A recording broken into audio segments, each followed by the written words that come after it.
As flies walk on his face, Mark finally wakes up on the ground with a killing headache and blames it on drinking too much. At that moment he smells something weird and turns to find a dead rat covered in flies. A startled Mark sits up and realizes he is inside a very strange room. It is empty except for a locker against the wall and the light on the ceiling. The big iron door indicates this is a vault. Mark tries to open it but the handle will not even budge. Then he pounds on the door and asks his friends to open it, thinking this is a prank by them. However, nobody answers. When he tries to use his phone, he has no signal. He tries opening the locker too, but the lock will not budge either and he cannot see anything inside. When he tries to sniff the locker, the flies bother him again. Mark looks for security cameras, but he cannot find any. He threatens to pee in the room if he is not rescued soon, and since there is still no answer, he pees on the wall while insulting his captors. For the next few hours, Mark just sits around and talks to himself, trying to guess how he ended up here but not remembering much. He realizes that if someone does not pick him up soon, he will have to poop on the floor too. Then he starts yelling, saying that he is hungry, thirsty, and needs to call his boss because he is missing a day of work. He begins pounding on the door and even takes off his belt to make more noise, but it is all pointless. After several minutes of complaining about the lack of answer and the smell of the dead rat, Mark starts kicking the locker, which does nothing either. Then he climbs on top of the locker and demands to be let out, yelling again to no avail. The next day, maggots have appeared on the rat's body. Mark has slept on the floor again and wakes up to notice nothing has changed. He checks his phone and when he accidentally drops it, it breaks. It was not useful anyway since he still has no signal. Not being able to deal with his thirst anymore, Mark decides to pee in his shoe and drink it to stay hydrated. It tastes disgusting so he tries to pretend it is beer. After yelling some more, he puts on the wet shoe before kicking the rat in the door. Then he hits the light and notices something inside it. He hits it harder to make it fall and finds a key. Mark is scared of what he may find but he still opens the locker, revealing 2 gas canisters and some tools. First Mark uses the hammer and chisel on the door, which ruins the paint but does not even dent the metal. Next he struggles with the canisters until a tool helps him open them. Putting all the equipment together takes a while because he is not familiar with it, but eventually he manages to make it work and now he has a functioning blowtorch. He immediately turns the flame towards the sprinkler on the ceiling but nothing happens. Afterward Mark uses the blowtorch on the door. It creates a burnt mark on the metal but it will not break it. He tries hitting the burnt area with the hammer, however it is pointless too. Furious, Mark throws the locker on the floor and hits it for a while. Then he climbs on it to reach the sprinkler and breaks it with the hammer. For the next few minutes, Mark takes out his anger on every object he can reach until everything is in pieces.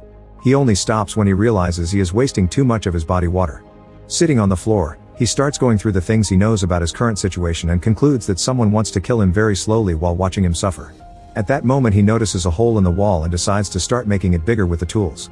Dust gets in his eyes while he works, but that only makes him angrier and more eager for revenge.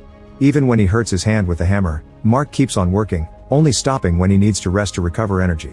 Eventually he is too drained and it gets hard to breathe, so he inhales some gas from the container that causes him to pass out. Thankfully he wakes up quickly and closes the tank before something bad could happen.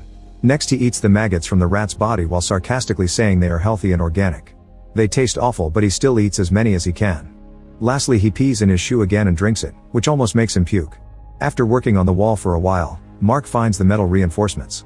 He immediately gets the blowtorch and laughs while using the flame to successfully break the metal. Assuming he has reached the middle of the wall, he announces he will get out soon. Then he falls asleep on top of the locker. Later, the flies wake up Mark again and he immediately starts working on the hole. This time he lasts long enough to finally reach the other side. Nobody answers when he talks so he keeps working until the hole is big enough to push his body through. After lots of struggle, he reaches the other room and is devastated to find a vault just like his. This door will not open either and he pounds on it with great fury. When Mark turns around, he notices a fallen lamp, a coffin, and a chain hanging from the ceiling. Pulling this chain turns on a light. Worried about the possible contents of the coffin, Mark reaches through the hole to get his chisel in case he needs a weapon. Then he opens the coffin and finds a sleeping woman in it. He pokes her a few times and nothing happens, but after a second she wakes up screaming. The woman panics because she thinks Mark wants to hurt her and rushes to the door while speaking a language he does not understand. Since the door will not open, the woman goes to the other vault through the hole. Mark tries to follow her and says it is alright, but this makes her scream even more so he stays behind. He collapses while realizing how ridiculous it is to say that it is alright and starts laughing, only stopping when the woman throws the rat through the hole. Mark decides to turn off the light and sleep in the coffin. The woman inspects the vault and pees in a corner. The next day, the woman crosses the hole with the chisel in hand and pokes Mark until he wakes up. Noticing they are still trapped, he turns around and goes back to sleep, so the woman turns on all the lights and gives him the chisel. Mark falls off the coffin when he tries to get out and the woman then gives him the hammer, clearly wanting him to make another hole. After making her choose their next wall, Mark makes the woman hold the chisel while he hammers. However, the woman is afraid of getting hurt and takes her hands back. Since she refuses to cooperate like that, Mark agrees to hold the chisel and let her do the hammering. The woman does not hit strong enough and the wall does not even have a scratch, so Mark has no choice but to do it all himself again. Whenever he takes a break, she tries to do a little bit of work too, only to hurt her hand.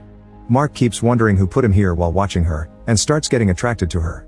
Suddenly the woman runs to the other room to pee and Mark follows her, so she grabs a glass shard to defend herself because she thinks he wants to abuse her. He throws one of his shoes at her and using gestures, he asks her to pee in it so he can drink it. At first the woman refuses, so he yells at her until she changes her mind. She makes him turn around before relieving herself and hands him back the shoe. Afterward Mark drinks her pee and leaves a bit for her so she can stay hydrated too. He also eats some maggots and tries to share them, but she turns him down. When Mark starts considering eating the rat, the woman stops him, since that would make him sick instead of actually helping him. Later while Mark works, the woman talks about her home life in Africa and cries, but he still cannot understand her. Desperate to distract her, Mark starts singing rather badly, and the woman laughs. He asks her to sing too and she shares a traditional song in her lovely voice. She pounds on the wall to guide the rhythm and Mark starts hammering to the same tempo. This distracts him and he ends up hammering his hand. Noticing that he is bleeding, the woman breaks some fabric from her hat and bandages his hand. Now Mark has no choice but to hold the chisel and let her hammer. Even though she is very slow, she accidentally hits his hand anyway. However, he says it is fine and makes her keep going. Suddenly the handle on the door moves. The woman rushes to open it to no avail. Mark follows her to try too, but it does not work either. He pounds on the door as he yells for help and the woman cries. Refusing to give up, Mark goes back to the wall and makes the woman start hammering again. At that moment the door handle moves again and the woman rushes to open it, however it still does not budge. A furious Mark threatens to torture and kill their captors one day before the duo gets back to work. As soon as the woman starts hammering, the door handle moves again. Mark points out that it is a trap and makes her ignore it. The more they hammer, the more the door handle moves, and it only stops if they turn around. Once they realize this, the duo starts moving toward the door but they walk backwards so they do not look at it. This time they manage to open the door and enter the other room, which is also a vault. Here they find an open grave, a red tombstone with no inscription, and a fallen chandelier. Mark checks the grave but finds nothing inside, so he assumes it is for them. They decide to keep digging inside the grave and the woman hopes that the turning around trick will work again. However, as they start digging, the door stays the same. After many hours of digging, Mark collapses with a light fever. He furiously starts yelling insults at their captors and wonders if they want him to eat the woman. She thinks she is about to die, but Mark swears he will never do such a horrible thing and has a breakdown. Then the woman pulls at his arm and when he refuses to move, she slaps him. Mark does not have the strength to stand up, so the woman keeps kicking him and pulling his arms until she can push him out of the hole. Now it is her turn to have a breakdown, but unlike Mark, she yells at God instead of their captors. Then she puts her tears in Mark's mouth to hydrate him. Getting desperate, she undresses Mark and they end up getting naughty on the floor. After a good nap, Mark wakes up next to his partner instead of flies. He crawls to the coffin to tear off the upholstery and puts it on top of the woman as a blanket before falling asleep again. Moments later, the door handle starts rotating and Mark quickly wakes the woman up so they can move. They're both very weak and can barely stand, but they offer each other support to move backwards without looking at the door. When it finally opens, they turn around and are shocked to discover they are in paradise. It seems they were Adam and Eve all along and they had to learn their right to happiness after lots of teamwork and effort. Make sure to subscribe and turn on notifications so you can watch more videos like this. Thanks for watching.